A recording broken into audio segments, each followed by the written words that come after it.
Cubanita. Bom, tu falou que faz 10 anos que tu já tá no Brasil, né? 10 anos, graças a Deus. E, cara, como é que foi essa saída de lá? Foi dramática? Foi como? Foi igual a maioria das saídas das famílias em Cuba, né? Separação familiar.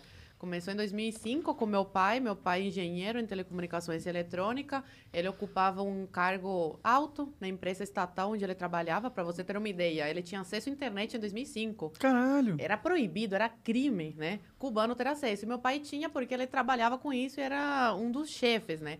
Mas ao contrário do que todo mundo fala e acha, a gente não tinha uma vida de rico. Era uma vida menos miserável. Então, quando você ocupa um cargo como o que meu pai ocupava, você tem que entrar para o Partido Comunista de Cuba. E quando você entra, aí esquece, você nunca mais consegue se desligar e sair do país. E meu pai não queria isso. Aí foi quando ele tem família brasileira, meu pai, a ascendência dele é libanesa. E há muito tempo atrás eles migraram, uma parte foi para Cuba, o avô dele foi para Cuba, outra parte para o Brasil, Venezuela. E aí essa família brasileira, a prima dele fez uma carta oficial convidando meu pai para passar umas férias aqui no Brasil, 3 meses, que era o máximo que um cubano podia ficar fora de Cuba. E aí, depois de muito trabalho, porque não foi fácil ele conseguir a autorização para sair, ele veio para cá de visita e deixou minha mãe grávida da minha irmã do meio. E eu com 5 anos na época. Minha mãe estava quase dando à luz. Ele veio em julho, agosto e novembro. Minha mãe deu à luz a minha irmã do meio.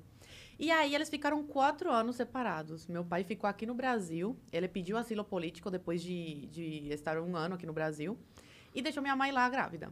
Aí depois de quase 4 anos, ele consegue tirar minha mãe de Cuba. Como que vocês se mantiveram sem ele lá durante 4 anos? Minha mãe, meu tio, irmão dela, mandava coisas para ela vender no mercado negro, roupa, essas coisas. Que o governo, ele finge que não vê essas coisas, mas ele sabe o que acontece. E é bom para eles porque faz essa economia de Cuba girar de alguma forma. Como que funciona esse mercado negro? Isso é interessante. Eu imaginei que existiria alguma coisa, né? Porque... Pessoas que têm família fora recebem roupas, sapatos. E é tranquilo deles receberem? Recebem pelo correio? Como que eles fazem isso? Sim, porque aí fica uma comissão com o governo cubano. Entendi. Entendeu? Eles sempre ganham de alguma forma. Entendi. Eles recebem para a pessoa passar esse pacote para dentro da ilha, entendeu? Entendi. Mas Ou pessoas que trabalham sei lá, onde tem carne, essas coisas, em indústria, roubam e vendem no mercado negro também.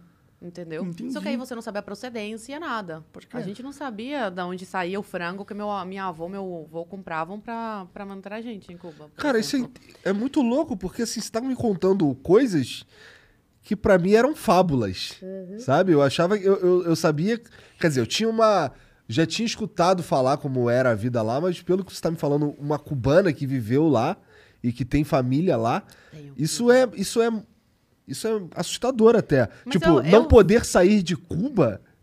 Eu falo isso, que se eu fosse brasileira e não fosse cubana, pra mim acreditar numa coisa dessas, porque parece uma coisa tão longe da realidade aqui do Brasil, né? Mas, infelizmente, é isso que os cubanos passam. Atualmente, o cubano pode sair da ilha, tá? Só que é muito difícil, tem que ter muito dinheiro e, geralmente, quem consegue é quem tem família fora, que aí consegue bancar essa saída. Agora tá mais liberada essa saída, não como antigamente, que era completamente... Por exemplo, criança não podia sair de visita. Por isso que meu pai teve que separar toda a família. Aí, terminando essa história, meu pai ficou no Brasil depois de quase 4 anos. Consegue tirar minha mãe de Cuba. Eu e minha irmã ficamos com os nossos avós. Eu com 9 anos na época e minha irmã com 3. E aí minha mãe vem para o Brasil, vai direto para a Polícia Federal e pede asilo político, porque como eles são casados, meu pai e minha mãe, ela tinha direito a lei de refugiada também, igual meu pai. E aí minha mãe fica no Brasil, engravida nesse período, uma coisa de Deus, eu sou muito católica, acredito muito, e realmente foi uma coisa de Deus, porque meus pais estavam muito mal na época de dinheiro, assim, R$ 5 no bolso, por exemplo. E minha mãe fica sabendo que tá grávida. Aí foi um caos. Meu Deus do céu, como é que a gente vai sustentar mais uma boca, né? E ainda tem que mandar dinheiro para Cuba para nossas filhas lá conseguir, né, comer decentemente, né? Um franguinho, essas coisas. Mas aí acabou que foi uma coisa de Deus, porque ajudou na nossa saída, ter uma irmã brasileira. Aí depois de quase 3 anos, eles conseguem tirar a gente de Cuba. Meu pai conhece a minha irmã do meio com 5 anos e volta a me ver com 12. E a gente conhece a nossa irmã caçula brasileira, juinvilense, Santa Catarina, com quase 3 anos.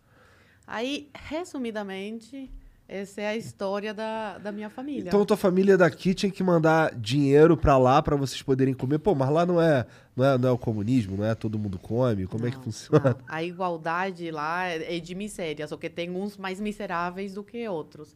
Aí minha avó, ela comprava uma caixa de frango, quando tinha, não era todo mês que tinha, por mês, pra gente. Aí a gente comia frango todos os dias. Uma coisa chique comer frango em Cuba. Eu não podia reclamar. Só que quando eu cheguei no Brasil, eu não aguentava mais ver frango na minha frente. Aí eu comia carne vermelha, porque em Cuba é proibido. Você vai pra cadeia, 20 anos por matar uma vaca. Sério? É. Caralho. Eles falam que é porque não tem pra todo mundo. Sei. Mas pra família do Fidel não falta, com certeza. Imagino E pra que família não. do Dias-Canel, Raul Castro. Aí é isso. Caraca, que absurdo. Nossa senhora, dessas daí, esse lance de não poder comer carne vermelha porque não tem pra todo mundo é foda. Sim. Você ficou em Cuba, então, de que idade a que idade, mais ou menos? Eu nasci em Cuba, fiquei até os 12. Então, 12 anos ali de... Qual foi um dos maiores choques que você viveu quando você teve essa mudança de vida, de vir pro Brasil, assim? Parece uma coisa fútil, mas uma coisa que me marcou muito, e cubanos que eu conheço no Brasil também, foram marcados por isso. O mercado. Quando eu entrei no mercado. Até hoje eu fico tonta. Eu entro no mercado... Eu procrastino a minha ida ao mercado, porque eu fico tonta, de verdade. Tem muita variedade. E aí eu fico tipo, ai, o que tem que pegar não sei o quê? Então minha mãe que vai, meu pai que vai. Eu odeio ir no mercado por isso.